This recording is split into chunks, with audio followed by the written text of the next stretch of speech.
안녕하세요. 알렉스 강입니다. 코로나 사태로 인해 항공주가 많이 빠졌죠. 그래서 워렌 버핏도 항공주를 손절하기까지 했는데 그 이후에 다시 반등하면서 버핏도 실수를 했다는 이런 뉴스가 나왔습니다. 그런데 주가는 다시 버핏이 팔았던 자리까지 하락한 상황이죠. 지금 항공주 투자 어떻게 해야 할까요? 오늘 항공주를 보면 많이 오르는 것 같습니다. 업종별 상승률을 보면 항공사 관련주들이 전체 11개 종목 중에 7개 종목이 상승이고 상승률도 크죠. 여기 항공사들을 보면 한진칼이 6.61%부터 시작해서 티웨이홀딩스, 대한항공, 진에어 등이 상승을 하고 있습니다. 한진칼을 제외하고는 뭐 그렇게 상승이 크지는 않은 것 같은데, 먼저 한진칼부터 살펴보면 한진칼은 지금 오른 이유가 항공주이지만 좀 특별한 상황입니다. 한진칼 상황을 보면 지금 다른 항공주 주가들이 이제 죽쓰고 있는데 왜 한진칼만 계속 오르는지 알 수 있죠. 이 뉴스를 보면 좀 간단히 정리가 됩니다. 지금 한진그룹은 경영권을 두고 3자 주주연합, 그러니까 KCGI, 조현아, 반도건설이 한 편을 먹고 한진칼 지분을 매수하고 있죠. 3자 연합, 그러니까 조현아 일당이 지금 45.23%를 보유 중이라고 합니다. 여기에 대항하는 조원태 한진그룹 회장 편이 있는데 한진그룹 회장의 우호 지분은 41.3%, 그러니까 조현아의 그 그룹이 4% 정도 더 많이 갖고 있는 거죠.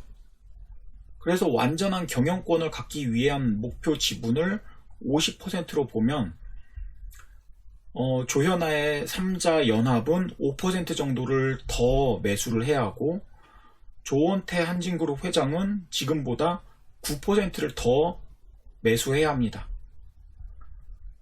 조원태 회장이 지고 있는 상황이죠. 그래도 아직 조원태 회장이 한진그룹 회장 자리를 갖고 있으니 이번에 이제 이 돈 싸움에서, 경영권 분쟁에서 이기기 위해서 유상증자를 결정했습니다.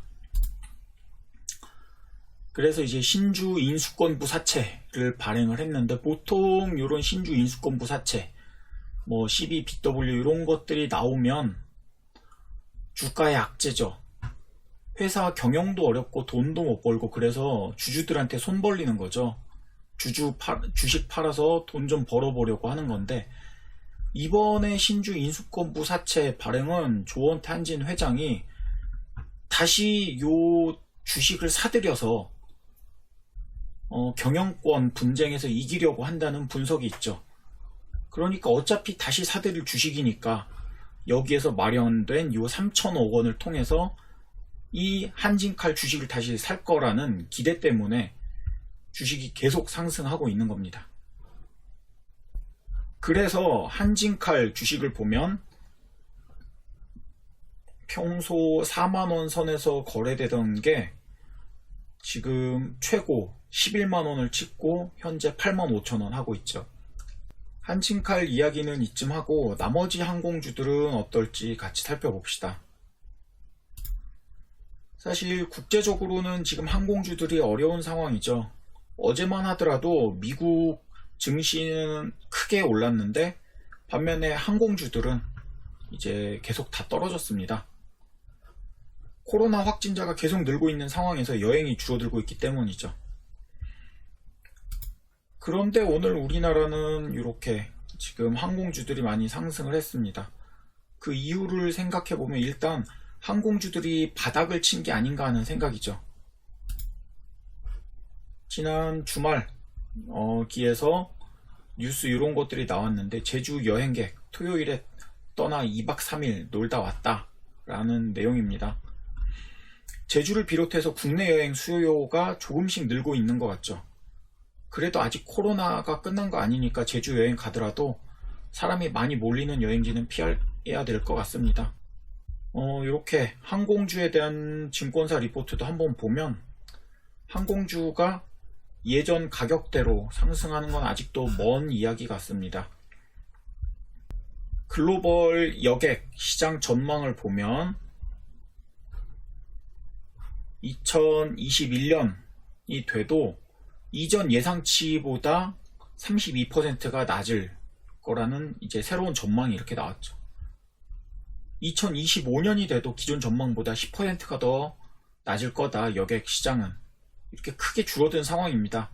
앞으로 물론 이렇게 증가는 하겠지만 여객 수요가 이렇게 크게 줄어들 것으로 모든 곳에서 다 전망을 하고 있죠. 심지어 이때쯤이면 코로나가 끝나지 않았을까 하는 상황인데도 말이죠. 그런데 바로 아래 이제 아시아 주요 국가 국내선 운항 증감률을 보면 요 두꺼운 회색이 한국이죠. 우리나라를 보면 3월 정도 바닥을 치고 4월부터 다시 국내 운항 증감률이 증가하고 있습니다. 베트남도 증가하고 있고 중국은 이미 2월 말부터 중국 국내 여행이 증가되고 있고 뉴질랜드도 이렇게 증가하고 있죠. 이런 걸 보면 해외여행까지는 아니더라도 국내 여행은 어느 정도 한다라는 그런 게 이제 요 수치 데이터로 보이고 있습니다. 일단 여행 수요가 크게 줄어든 상황, 이거는 이제 모두 주가에 반영이 됐죠. 여기에서 더 나빠질 건 없다라고 생각을 하고 있는데 이미 이제 비행기 타고 여행 다니는 상황은 크게 줄었습니다. 여기에서 국내 여행이 이렇게 조금씩 나오고 있죠. 그렇기 때문에 조금 숨통이 트이는 상황이죠. 차트를 보겠습니다. 대한항공 차트를 보면 이날 최저점을 찍고 바로 급등해서 16,000원, 17,000원 선을 횡보하다가 한번 21,000원까지 올랐다가 이제 다시 이렇게 하락한 상황인데 이 부분에서 보면 조금 더 자세히 볼까요? 60일 이평선을 정확하게 지지하고 다시 이렇게 반등하는, 지지되는 이런 상황이 보입니다. 그래서 기술적으로도 어느 정도 지지선을 확보한 게 아닌가 라는 생각이죠. MACD 보조지표 상으로는 아직은 하락 추세긴 하는데 스토캐스틱 상으로는 단기 이제 반등, 과매도 이후에 단기 반등을 나타내 주고 있습니다. 저는 보통 그냥 요 이평선이랑 캔들 정도만 보는데 이제 이 영상 보시는 분들 위해서 이런 보조지표도 함께 띄워놨습니다.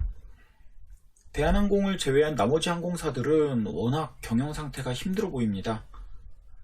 그래서 지금 상황에 들어가기가 좀 겁이 나죠. 그나마 대한항공은 아직 코로나 사태가 완전히 해결되지 않았고 그리고 이제 항공주들이 많이 힘들어하고 있습니다. 수익 없이 계속 나가는 돈만 있으니까 이제 작은 항공사들은 버티기가 점점 더 힘들어지고 있습니다. 오늘 증시를 간단히 보면 코스피에서는 기관이 매수를 이렇게 하고 있고 나머지 코스닥에서는 기관 외국인이 쌍끌이 매도 중, 코스피에서도 외국인이 매도 중입니다. 어제 미국 증시가 크게 오른 데 비해서 오늘 상황이 좀 아쉬운 상황이죠.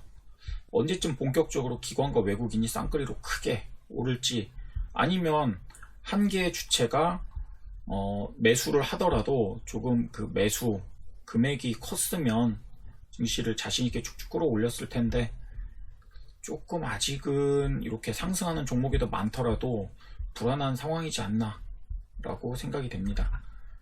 그나마 조금 위안이 되는 건 어제에 이어서 오늘도 기관이 이제 연속으로 들어오고 있다는 거죠. 이때 6월 29일까지는 2분기 그 종목 포트로 이제 끝나는 거고 30일부터는 이제 3분기 포트가 시작되는 요 시점부터 기관, 금융투자와 은행, 연기금이 연속으로 매수로 들어와 주고 있기 때문에 요 추세가 이제 당분간 이어진다 하면 괜찮을 수도 있을 것 같습니다. 그래서 그동안 요 기관 순매매 중 코스피 어제 매수했던 이런 종목들, 코스피에서 기관이 매수를 많이 한 종목들을 중심으로 생각을 해보시고 오늘은 기관이 화학, 전기전자, 통신, 금융주를 많이 매수하고 있습니다. 이런 업종들을 살펴보시는 게 좋을 것 같습니다. 오늘 영상은 여기까지입니다. 구독과 좋아요 눌러주시고 좋은 하루 보내시기 바랍니다. 감사합니다.